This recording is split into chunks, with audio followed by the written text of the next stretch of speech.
আপনারা কিছু মনে করবেন না, আজকে আমি একটু পরিষ্কার করে আমি কথা বলতে চাই। আপনাদের সবার হয়তো ভালো নাও লাগতে পারে, কিন্তু বিশ্বাস করেন, আমার এটা যদি আপনারা গ্রহণ করেন, আপনারা লাভবান হবেন, কোনো ক্ষতি হবে না দেশের।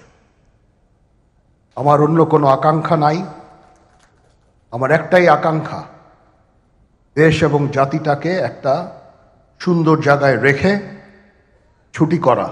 I had enough. Was last 7-8 months I had enough. আমি চাই দেশ এবং জাতিকে একটা সুন্দর জায়গায় রেখে আমরা সেনানিবাসে ফেরত আসব।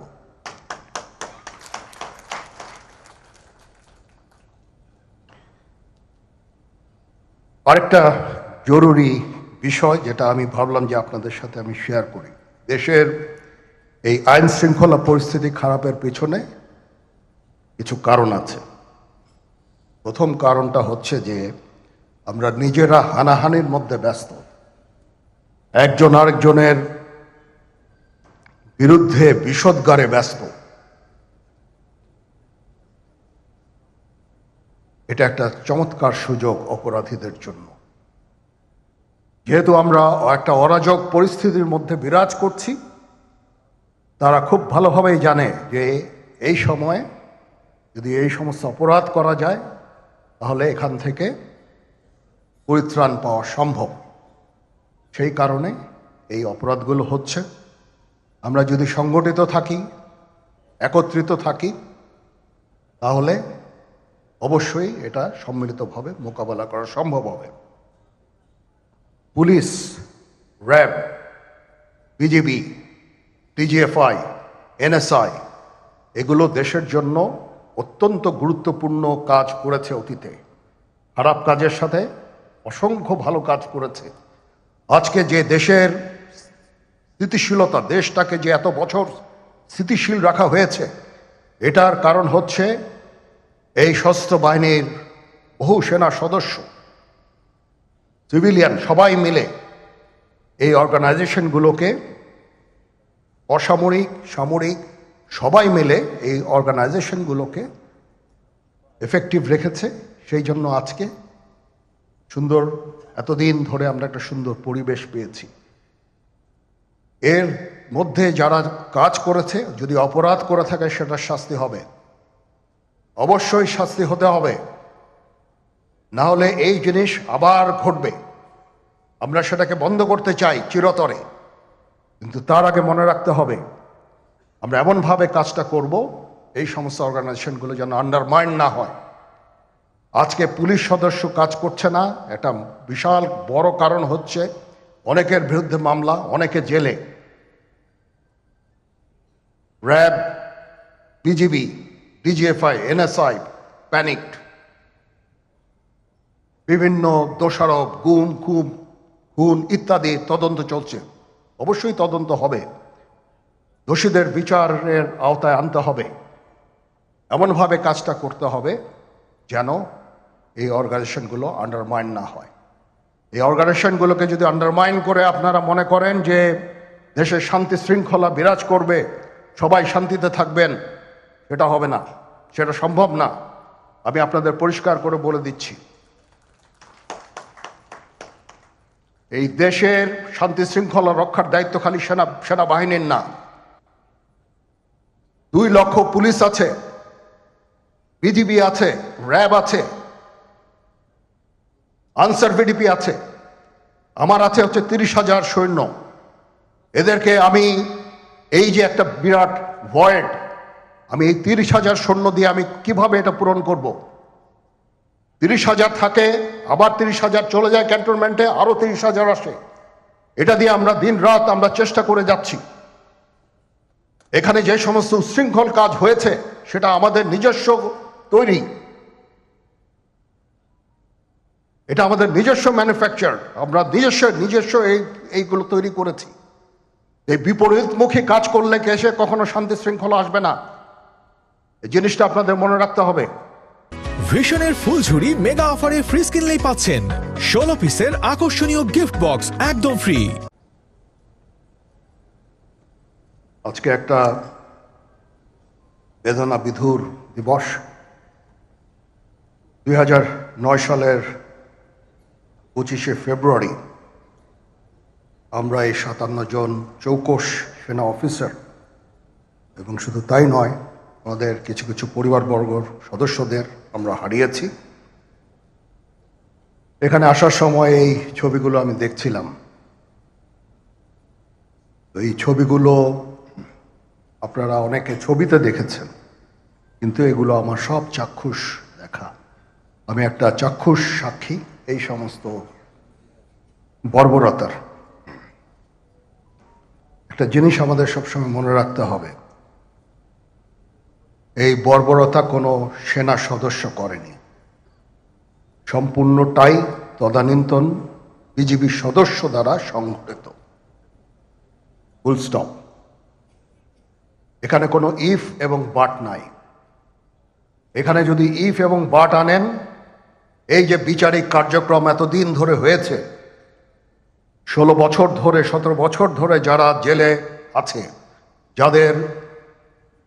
যারা কনভিক্টেড, সেই বিচারিক প্রক্রিয়া ব্যাহত হবে। এই জিনিসটা আমাদের খুব পরিষ্কার করে মনে রাখা প্রয়োজন। এই বিচারিক প্রক্রিয়াকে নষ্ট করবেন না। যে সমস্ত সদস্য শাস্তি পেয়েছে তারা শাস্তি পাওয়ার যোগ্য।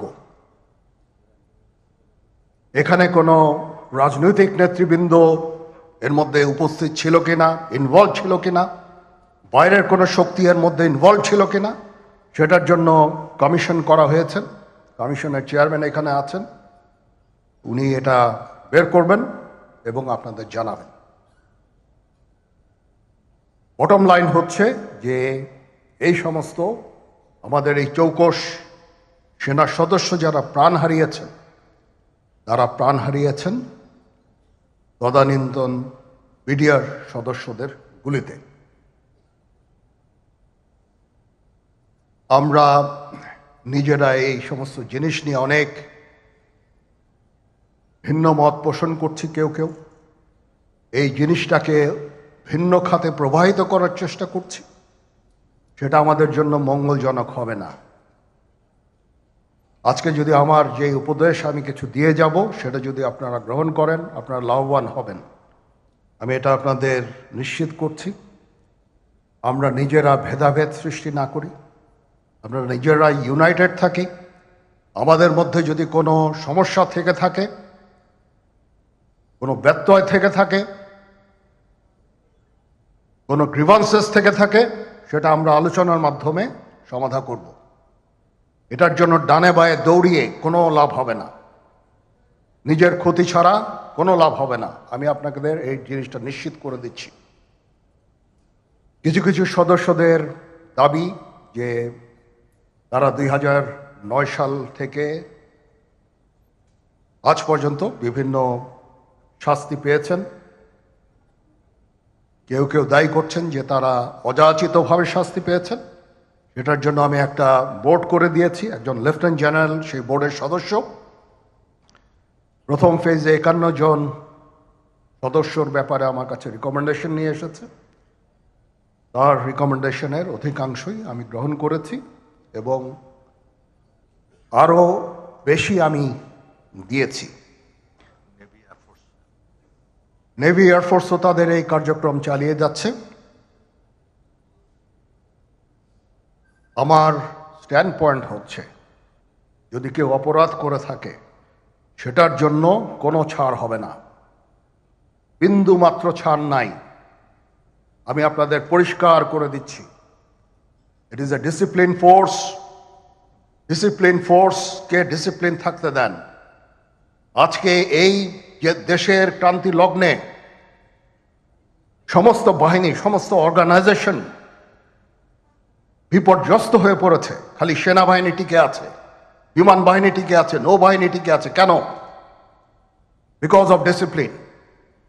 তারপরেও আমি আমার অফিসারকে আদেশ দিয়েছি, যদি সামান্যতম কোনো সন্দেহের অবকাশ থাকে, কোনো কার বিরুদ্ধে যেই অ্যাকশন নেওয়া হয়েছে, অপরাধী কিনা যদি সামান্য কোনো সন্দেহের অবকাশ থাকে, সেটা তাদের ফেভারে যাবে।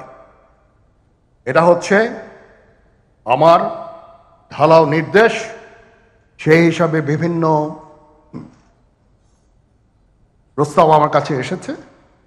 কোনো কোনো প্রস্তাবে আমি আরও আমার নিজে থেকে যোগ করে আরও বেশি আমি দিয়েছি।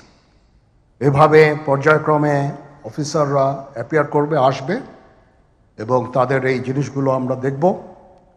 দেখে যদি মনে হয় যে তাদেরকে করার অবকাশ আছে কিছু, অবশ্যই আমরা করব। এটা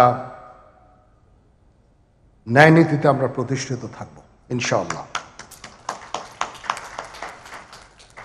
আপনারা কিছু মনে করবেন না, আজকে আমি একটু পরিষ্কার করে আমি কথা বলতে চাই। আপনাদের সবার হয়তো ভালো নাও লাগতে পারে, কিন্তু বিশ্বাস করেন, আমার এটা যদি আপনারা গ্রহণ করেন, আপনারা লাভবান হবেন, কোনো ক্ষতি হবে না দেশের। আমার অন্য কোনো আকাঙ্ক্ষা নাই।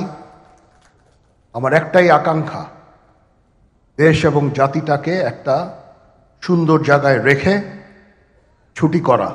I had enough. Was last 7-8 months I had enough. আমি চাই দেশ এবং জাতিকে একটা সুন্দর জায়গায় রেখে আমরা সেনানিবাসে ফেরত আসব।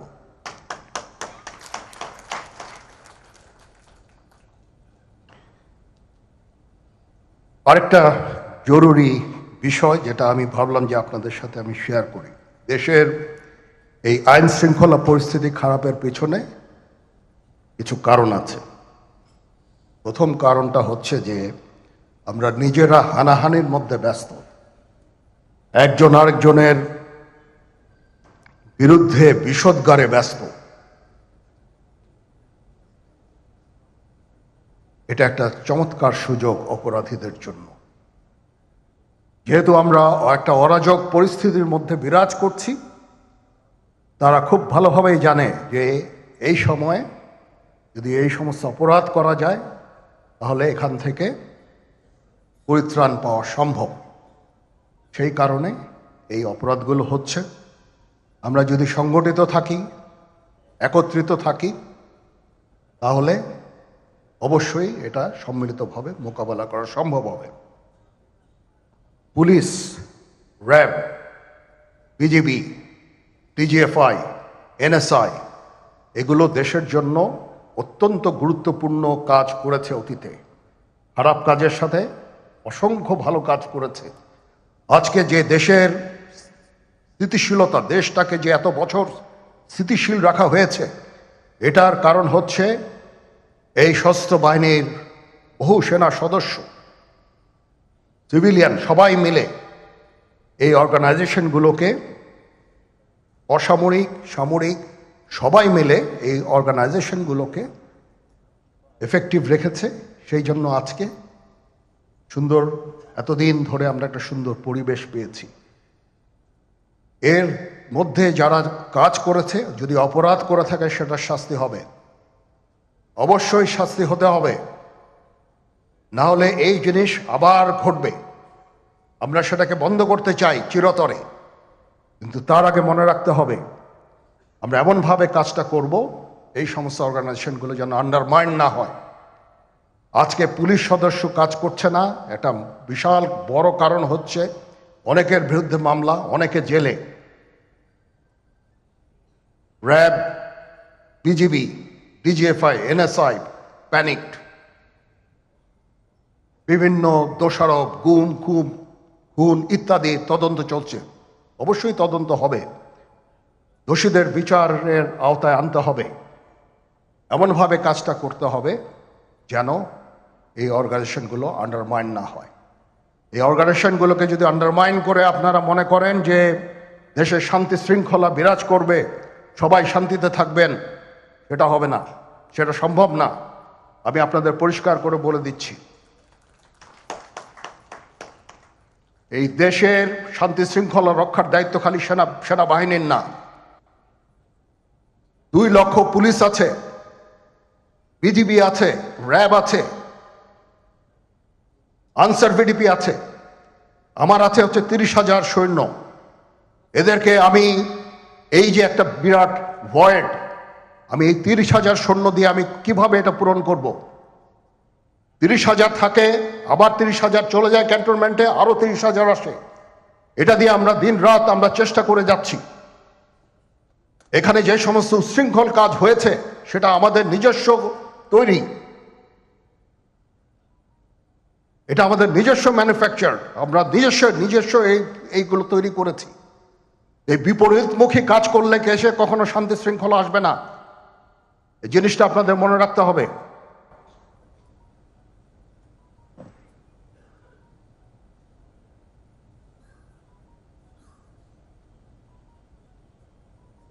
তদন্ত কমিশন হচ্ছে, আবার আরেকটা আমাদের সর্বদা আমরা চেষ্টা করব তদন্ত কমিশনকে সহায়তা করতে। যে ধরনের সাহায্য সহযোগিতার প্রয়োজন হয় আমরা করব। আমরা দেশে একটা ফ্রি ফেয়ার অ্যান্ড ইনক্লুসিভ একটা ইলেকশনের জন্য দিকে ধাবিত হচ্ছে, এবং তার আগে যে সমস্ত সংস্কার করা প্রয়োজন অবশ্যই সরকার সেদিকে খেয়াল করবেন। আমি যতবারই ডক্টর ইউনূসের সাথে কথা বলেছি, he completely agrees with me. There should be free, fair and inclusive election, and that election should be within December or close to that. যেটা আমি এর প্রথমেই বলেছিলাম যে 18 মাসের মধ্যে একটা ইলেকশন। আমার মনে হয় যে সরকার সেদিকেই ধাবিত হচ্ছে। ডক্টর ইউনূস যথাসাধ্য চেষ্টা করে যাচ্ছেন এই দেশটাকে ইউনাইটেড রাখতে, কাজ করে যাচ্ছেন উনি। ওনাকে আমাদের সাহায্য করতে হবে, উনি যেন সফল হতে পারেন সেদিকে আমরা সবাই চেষ্টা করব। আমরা একসাথে ইনশাল্লাহ কাজ করে যাব। আজকে রাওয়ার চেয়ারম্যান মহোদয় আমাকে এখানে দাওয়াত দিয়েছেন। উনি চেয়ারম্যান হওয়ার পরে এটা দ্বিতীয়বার আমি এসেছি। ওনার কাছে আমি কৃতজ্ঞ যে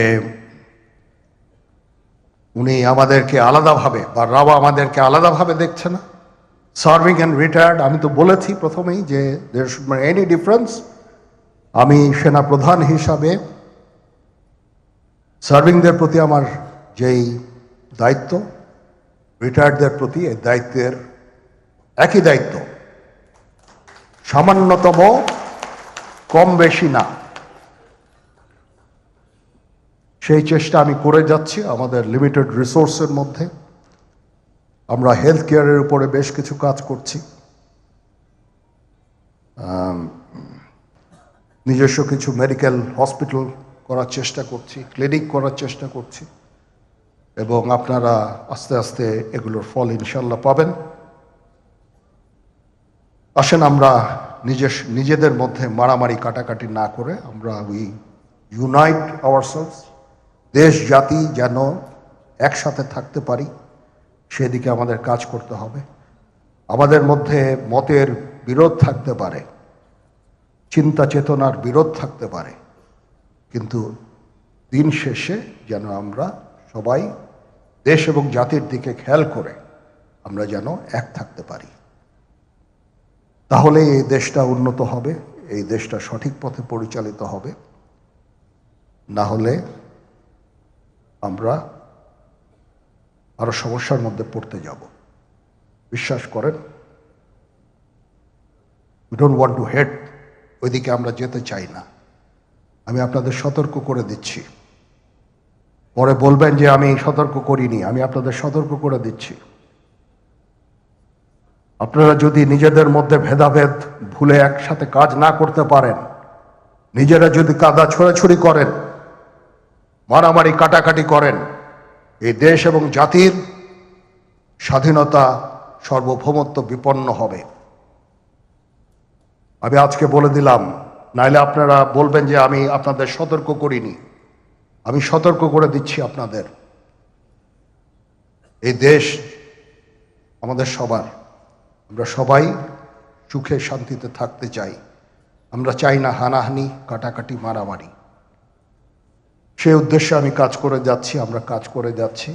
আমাদের সেনাবাহিনীর প্রতি আক্রমণ করেন না। একটা কমন জিনিস আমি দেখতে পাচ্ছি, সেনাবাহিনী এবং সেনা প্রধানের প্রতি বিদ্বেষ কারো কারো, কি কারণে আজ পর্যন্ত আমি এটা খুঁজে পাইনি। আমরা হচ্ছে একমাত্র ফোর্স যেটা আপনাদের জন্য কাজ করে যাচ্ছি। দাঁড়িয়ে আছি প্ল্যাটফর্মে। Of course navy and air force, navy chief আবার মন খারাপ করে করছে, নেভি এয়ারফোর্স অল আমাদেরকে সাহায্য করেন, আমাদেরকে আক্রমণ করেন না, আমাদেরকে অনুপ্রাণিত করেন, আমাদেরকে উপদেশ দেন। কোনো একটা সমস্যা হয়ে গেলে আমি যেন নুরুদ্দিন স্যারের স্বর্ণপন্ন হই এবং উনি আমাকে উপদেশ দেন, সিনিয়র জেনারেলরা আমাকে উপদেশ দেন, আমি সবার কাছে স্বর্ণপন্ন হই।